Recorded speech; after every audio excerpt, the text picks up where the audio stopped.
မိကုံမလျှောက်ခင်ပြပါဗျာကံသုံးပါးရှိပါတယ်တဲ့ကာယကံဝစီကံမနောကံရဲ့အပြစ်တွေကိုအစဉ်လိုက်သိကြပါနဲ့ဗျာတဲ့မနောကံရဲ့အပြစ်အကြောင်းကိုရှင်းပြပေးပါတဲ့ဘယ်လိုမျိုးပြန်လဲကူစားလို့ရပါလဲဗျာမိထားပါဗျာမနောကံတတ်မြောက်တာကတော့ဘုရားတို့မိစ္ဆာဒိဋ္ဌိနော်မိစ္ဆာဒိဋ္ဌိကံဆိုရင်မနောကံကာယကံဝစီကံမပါဘဲနဲ့ကံမြောက်တယ်ပေါ့နော်အယူမှားနေတာလေ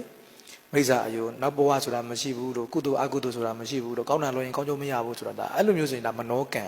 မိစ္ဆာဒိဋ္ဌိကံလေနောက်တစ်ခါဆိုလို့အဘိဇာဆိုတာရှိတယ်သူများဥစ္စာကိုမတရားလိုချင်နေတာဟိုလိုချင်ုံတတ်နဲ့ကတော့လောဘပဲခေါ်တယ်ကံမမြောက်သေးဘူးမတရားလိုချင်နေတာနော်သူများသားမယားကိုမတရားလိုချင်တယ်သူများပိုင်ဆိုင်မှုတွေကိုမတရားဘလို့ရအောင်လုပ်မလဲဆိုတော့မတရားတဲ့နီးလန်းနဲ့လိုချင်နေတဲ့စိတ်ဟာအကုသိုလ်ကြီးတယ်အပယ်ကျနိုင်တဲ့အောင်ကြီးတယ်အဘိဇာလို့ခေါ်တယ်နော်နောက်ဗျာပါဒဆိုသူများကိုမကောင်းကြံတယ်နော်ဒီပုဂ္ဂိုလ်ငါဘလို့ညှင်းဆဲရမလဲဘလို့တက်ဖြစ်ရမလဲပေါ့နော်သူများသေချေပျက်စီးမဲ့ဟာကိုတွေးတောကြံစီနေတာဒါဒေါသအကုသိုလ်ကြီးတယ်အဲ့တော့ဒါကကာယကံဝစီကံမပေါအောင်စိတ်ထဲမှာဖြစ်နေတဲ့ကံ၃ပါးနော်ကျန်တဲ့ဟို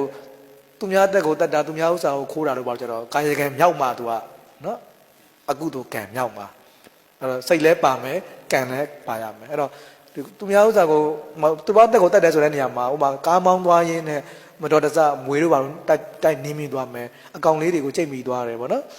မတော်တဆခွေးတွေဘာတွေကိုတိုက်ပြီးသွားတယ်ဆိုရင်ကာယကံပါဏာတိပါဒအကုသိုလ်ကံဖြစ်ပြီလားဆိုမဖြစ်ဘူးဘာလို့သူစိတ်မှမပါတာအဲကြောင့်ကာယကံတို့ဝစီကံတို့ကြတော့မနောကံနဲ့ပေါင်းရမယ်စိတ်ပါမှကာယကံမြောက်မယ်ဝစီကံမြောက်မယ်စိတ်မပါရင်မမြောက်ဘူးနော်စိတ်မပါရင်မမြောက်ဥပမာဖရုဒဝါစာတချို့နှုတ်ကြမ်းတယ်တချို့ဘုန်းကြီးတွေလည်းနှုတ်ကြမ်းတယ်တချို့လူတွေလည်းနှုတ်ကြမ်းတယ်တချို့ကဇယိုက်ဖြစ်နေတာဟိုဒေါသမပါဘူးနော်ဒေါသမပါပဲဟိုတပည့်ကိုဆုံးမလို့တဲ့စိတ်နဲ့စကားကြမ်းကြမ်းနဲ့ပြောလိုက်တယ်ဆုံးမလို့တဲ့စိတ်နဲ့ပြောတာအဲ့ဒါဖရုဒဝါစာမခေါ်ဘူးတကယ်ကိုဒေါသစိတ်နဲ့မကျင်မတတ်တဲ့စိတ်နဲ့ကြမ်းတဲ့စကားပြောလိုက်တယ်ဆိုဖရုဒဝါစာဖြစ်သွားတယ်ဒါကြောင့်ဆိုလို့ကာယကံနဲ့ဝစီကံကြတော့သူ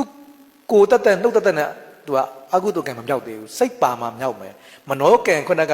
မိစ္ဆာဒိဋ္ဌိရဲ့သူများရဲ့ပစ္စည်းကိုမတရားလိုချင်နေတဲ့ဟာရဲ့သူများကိုမကောင်းကြံနေတဲ့ဟာကြတော့ကာယကံဝစီကံမပါဘဲနဲ့ကိုမနောကံအကုသိုလ်ကံမြောက်နေတာပေါ့နော်အဲ့လိုမျိုးမြောက်နေတာအဲ့တော့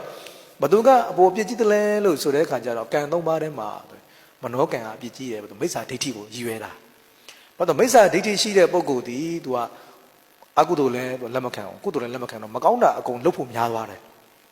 တော့လူတွေတော်တော်များကောင်းတာလုပ်ချင်တဲ့စိတ်ကမကောင်းတာလုပ်ချင်တဲ့စိတ်ကများတာလေ